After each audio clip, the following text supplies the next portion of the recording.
Di edisi kali ini kita pengen bahas bisnis barang rusak atau bisnis barang bekas gitu ya. Kalau di Medan dibilang butut gitu. Tapi di awal saya bilang gini, kalian jangan sepele lihat toke atau apa kalian bilang ya, juragan yang punya bisnis barang bekas itu. Kalian nggak tahu cuannya kayak mana, cara mainnya gimana, dapatkan untungnya gimana.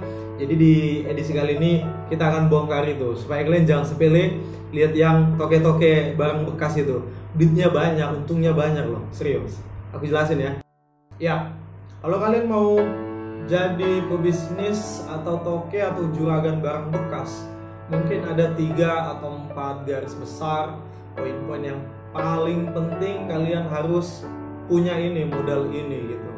Dan kalian harus persiapkan. Yang pertama, modal uang. Itu wajib. Itu modal uang udah pasti karena kita jadi toke kan. Ini konteksnya nggak usah yang besar-besar dulu, masih toke yang kecil-kecil lah gitu. Modal di bawah 5 juta atau di bawah 10 juta itu oke lah, masih bisa lah.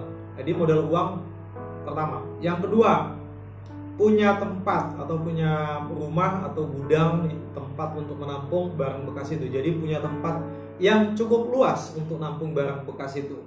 Oke, itu yang kedua.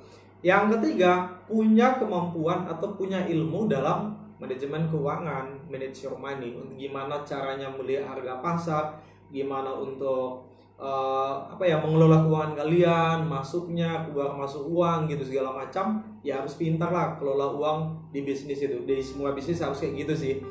Itu yang poin ketiga.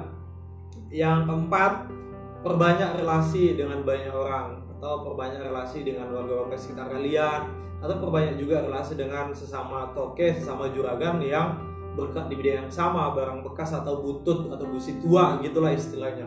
Kemudian ketika kalian punya banyak relasi dan jalin relasi ini dengan bagus gitu, nanti relasi kalian, teman-teman kalian yang kenal dengan kalian, pastikan kalau kalian bagus, baik, ramah, humble segala macam, pasti mereka dengan sendirinya akan datang ke tempat kalian ngantar barangnya gitu kan. Iya udah pasti, pelayan kalian bagus, orangnya baik juga, harganya juga bisa ikuti pasar gitu kan.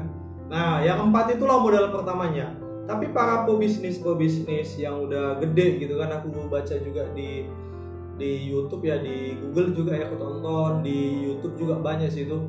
Itu awalnya kan mereka dari jadi pengepul atau pengumpul dulu awalnya gitu. Dari situ setelah udah tahu triknya, udah tahu harganya, permainan segala macam, nah dia baru belajar, baru buka jadi toke, walaupun enggak ya besar-besar kali modalnya. Dia ada yang modal 2 sampai 5 juta, ada yang modal 5 sampai 10 gitu. Kemudian untungnya atau enaknya kalau main bisnis ini ya, kemungkinan ruginya kecil gitu karena kita kayak main saham sebenarnya di situ. Kemudian barang dibilang anti rusak, anti busuk gitu kan. Nah, kalau di bisnis lain kayak makanan segala macam kan pasti kadang rusak, kayak buah-buahan, makanan juga kadang busuk segala macam, terbuang gitu kan. Jadi costnya ya jadi rugi lah gitu. Jadi kalau barang rusak besi tua kan ya bisa dibilang nyaris tak punya resikonya juga kecil gitu kan. Paling resikonya nanti seperti ini. Jadi sistem mainnya ini kan kayak saham atau jual beli saham gitu atau emas segala macamnya sejenisnya lah gitu ya. Yang pertama, ketika harga turun itu kita beli dengan catatan Anda punya modal. Misalnya kayak barang plastik, besi, tembaga, aluminium, kertas, kardus segala macam gitu. Ketika harganya turun, kalau kamu punya modal, ambil, beli, jadikan stok di rumah. Nah, yang tadi kan udah punya tempat yang luas tuh, dengan catatan modal ada. Sekarang misalnya harga besi di angka 4.000. Nah, kalaupun kalian misalnya buat stok untuk beberapa bulan ke depan nunggu harga naik, nah di situ yang orang buat mendadak kaya. Yang paling sering itu di aluminium, besi sama tembaga. Kalau kayak kertas, koran, plastik itu harganya murah gitu kan. Dan harganya juga terlalu kadang turun gini naik tinggi kali ya gitulah.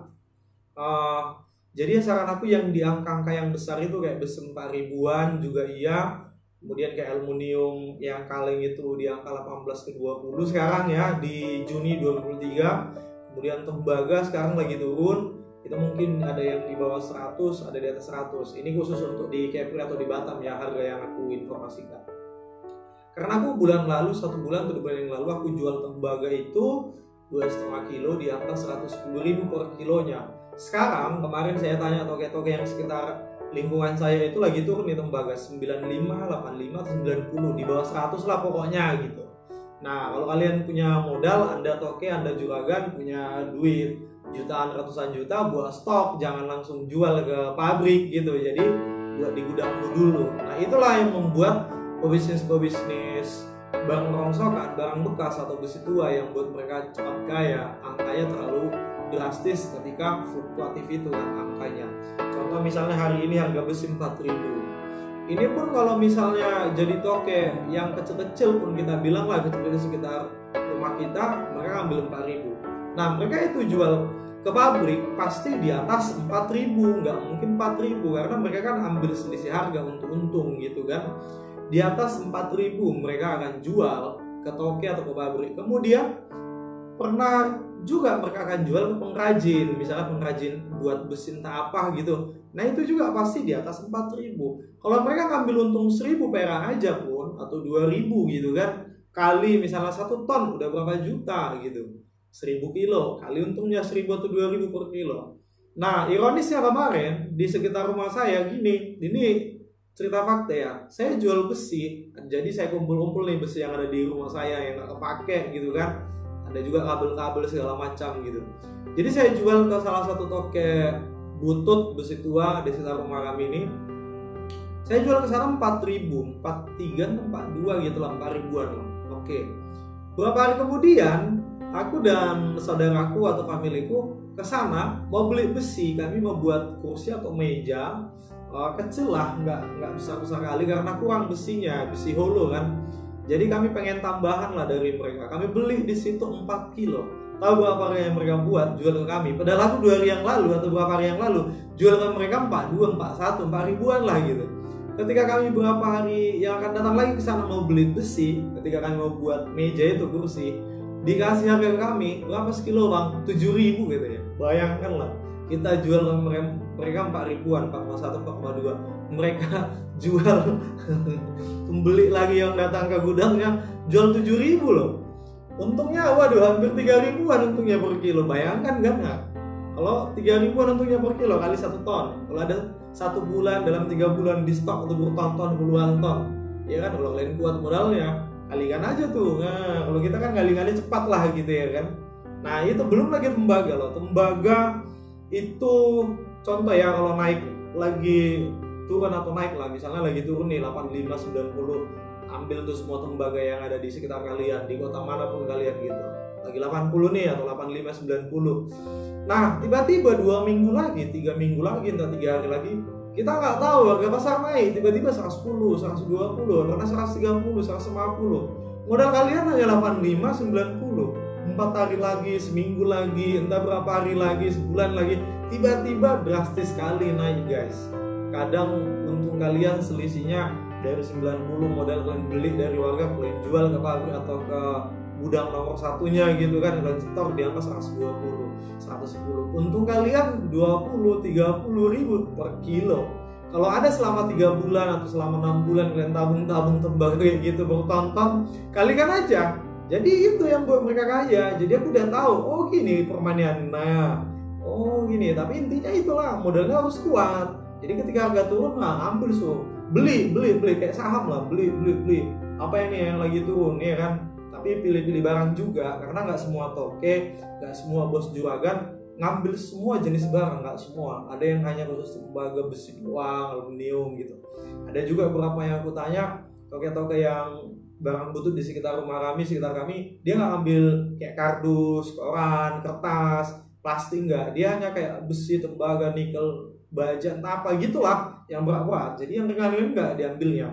Nah, jadi udah tahu kan. Jadi permainan di harga itu intinya kalian tunggulah harga pasar. Aku pun lagi nunggu nih, karena misalnya kalau aku punya tembaga lagi murah nih sekarang 80, nantilah aku jual, tunggu mahal lah gitu kan. Tunggu 120, tunggu 110 ya. Kan lumayan untungnya, bisa naik 20 atau 30 ribu gitu. Jadi gimana menurut kalian, ada rencana nggak mau buka bisnis barang butut atau besi tua gitu? Untungnya cuan loh, risikonya minim lah aku bilang. Tapi itulah, ya harus kuat modal sih intinya.